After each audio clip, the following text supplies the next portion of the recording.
নারায়ণগঞ্জে একটি বক্তব্য ঘিরে রাজনৈতিক অঙ্গনে নতুন করে আলোচনা শুরু হয়েছে।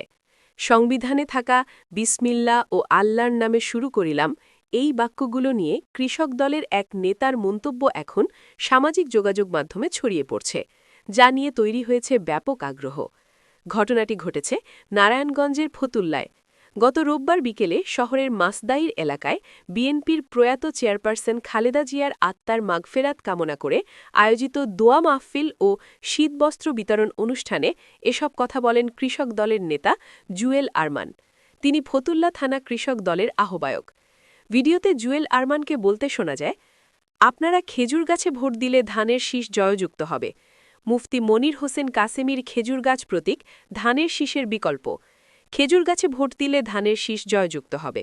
তিনি আরও বলেন, আগামী ১২ই ফেব্রুয়ারি একটি গণভোটের আয়োজন করা হয়েছে। এই গণভোটে যদি না ভোট জয়যুক্ত হয় তাহলে সংবিধানে থাকা বিসমিল্লাহ ও আল্লাহর নাম জয়যুক্ত হবে। আর যদি হ্যাঁ ভোট জয়যুক্ত হয় তবে সংবিধানে থাকা বিসমিল্লাহ ও আল্লাহর নামে শুরু করিলাম এই বাক্যগুলো পরাজিত হবে।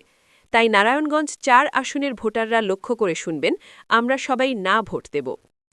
এই অনুষ্ঠানে প্রধান অতিথি হিসেবে উপস্থিত ছিলেন নারায়ণগঞ্জ ৪ আসনের বিএনপির জোটসঙ্গী দল জমিয়েতে উলেমায়ে ইসলামের যুগ্ম মহাসচিব মুফতি মনির হোসেন কাসেমি।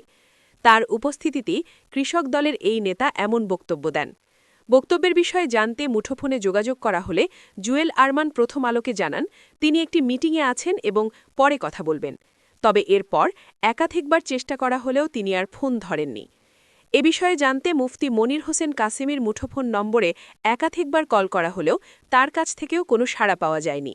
এদিকে জুয়েল আরমানের এই বক্তব্যের ভিডিও সামাজিক যোগাযোগ মাধ্যমে ছড়িয়ে পড়ার পর বিষয়টি নিয়ে বিভিন্ন মহলে আলোচনা চলছে।